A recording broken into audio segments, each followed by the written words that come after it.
new character introductions, return of characters, clones, beefy boys, and better ZGs, all connected with some fights. Kengan Omega Chapter 148 has provided the goods and quite a bit to talk about, especially in the later half of the chapter with the, beefy boy and clone Edward. So yeah, if you're new here and enjoy Kengan content, make sure to subscribe, leave a like.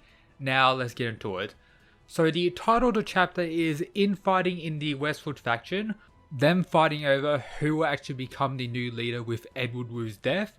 So we have Edward Wu's brother, Howard Wu, and Edward Wu's son with question marks as we get later stuff revealed in the chapter I'll discuss soon. But his name is Gilbert. So the Gilbert faction versus the Howard faction pretty much, with Howard also being the remaining Wu-Hei, or the last heir of Wu-Hei's memories. As such, that's why he believes he should be the leader, while Gilbert believes he's just been a moderate hidden behind his father the whole time, he isn't worthy, etc. So they're going to have a big group fight with the introduction of these various new cool looking Wu members. Sorry to say it, most of them died this chapter, so don't really want to talk about it as not really relevant. But, William Wu looking like Dracon from Tokyo Avengers, he survives, which is pretty cool. And we also have the possibility that Gilbert or these guys are actually British, bruv. Interesting. The fight begins with Gilbert telling his boys that the old men are far more experienced, so they should enter their removal right at the get-go. And then one of the random fodder members of the group unleashes 100% Guhan, which isn't something I'm too thrilled about, if I'm being honest. Another character with 100%, a, fodder, a relevant character, because he just gets absolutely blitzed, destroyed by Howard here. That's unfortunate, but we do get some pretty interesting clarification about the removal, or more specifically, the release rate. So, Howard looking like a beefy boy already has a weapon on him. Then we have one of the members of Gilbert's faction saying, keep your cool, release rate is just a number. So yes, having a high percentage does help, but it's more so reliant on your base strength, as Howard seems to be very beastly when it comes to his base strength, and I'll talk about this more shortly. Same with Edward, and Kure Ryan being the monster of the Kure clan on top of having 100% release rate. So yes, it helps, but it isn't the absolute deciding factor or anything like that. So Howard, truly absolutely beastly, just, claps another one of Gilbert's groups, talking about how he's the heir of Wu-Hei's memories and techniques. You could never become a Wu-Hei. You have no chance against me. Just being an absolute badass. But we see that he can only activate his Guhan or removal for half of his body, unless he's actually choosing to do that. It would make more sense for him to be choosing to actually do that, to, limit the strain on his body perhaps, or maybe he can only use 50% as only half his body is in removal in this scene here. But he's about to kill Gilbert, saying, send my regards to Eddie, and then we cut to Howard's dead body absolutely destroyed on the floor there. So Gilbert was able to defeat him, and we see that all the other members of his group were actually defeated, and that the only remaining member of Gilbert's group is William. However, let's discuss what's happening with Gilbert here. So he calls Howard a monster, and that he might have not been so lucky if he hadn't rejuvenated. That normally means like a big burst of energy, but considering what comes next, I get the feeling it may be referring to something else. So he calls everyone dying a noble sacrifice, and then says, sorry my brother, talking to Howard, Wu-Hei is a thing of the past now. I'm the only ruler that we need. And that Gilbert is actually Edward Wu's clone, not his son. At least that's what I'm gathering from this. So, does he actually have Edward Wu's memories? Because he calls Howard his brother. So, it seems like this is Edward Wu. Is it a superior clone?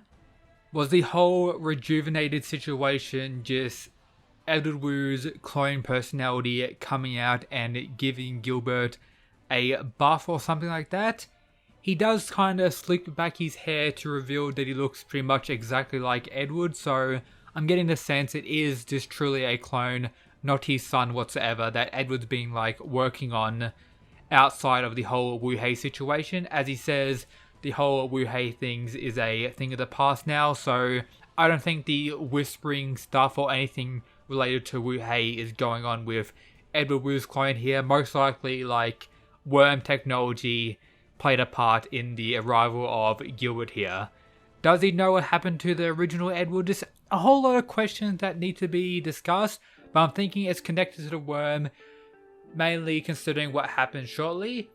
But we learned that all the moderates or people that, were in opposition to the war with the Korea and main branch of the Wu are pretty much gone now, and that everyone in the Westwood faction has united under Gilbert as the new leader.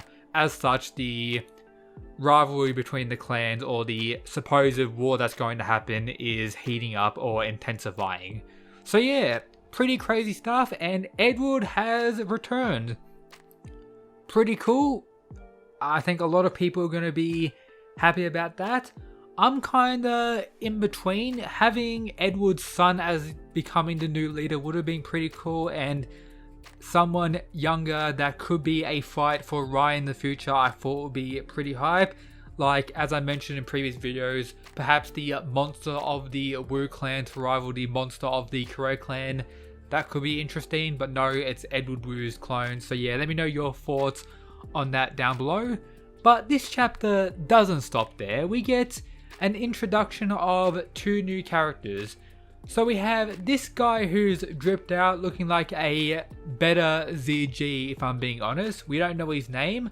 My guess is he's a direct subordinate of the head of the worm, but he's talking to someone who looks like he's just standing at the edge of the mountain saying, "Howard and Edward are dead. Gilbert, the next head of the household, wishes to speak with you." And then the final panel showing this beefy guy. Will you be seeing him, Connector? So, is this guy Yarn the leader of the worm? Most likely. His hair seems to be blonde, or it could be pink. The character in Kengan Omega Chapter 0 seems like he has reddish hair, but the style does look similar to this, so that could be that character.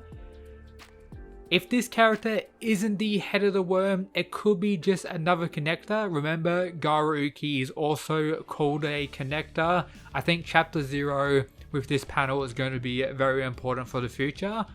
And I also believe ZG is described as a connector in one panel as well. So, interesting stuff about that. This could be the leader, considering the new leader of the Westwood faction wants to speak with him. It makes sense for this to be Yarn, and I'm very glad that Yarn very clearly is a fighter and a powerhouse in his own regard.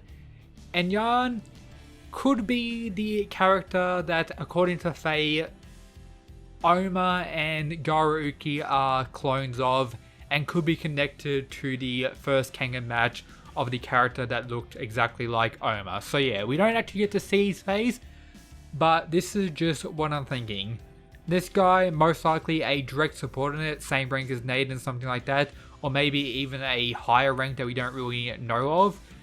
But yeah, crazy stuff. Next chapter we may see Gilbert interacting with this guy. Hopefully that will be pretty cool. We got no Koga or Oma this chapter, which I'm not really going to complain about. This chapter was some fire.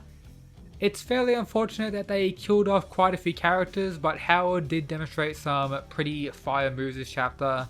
But some of Gilbert's boys, like the twins, sadly they're gone. This guy, unfortunate, but William's here, so he may be relevant for the up and coming war. And yeah, Edward Wu is back with a wackier name of Gilbert, but it's pretty funny. And he also has that, dripped out hoodie, which is pretty decent.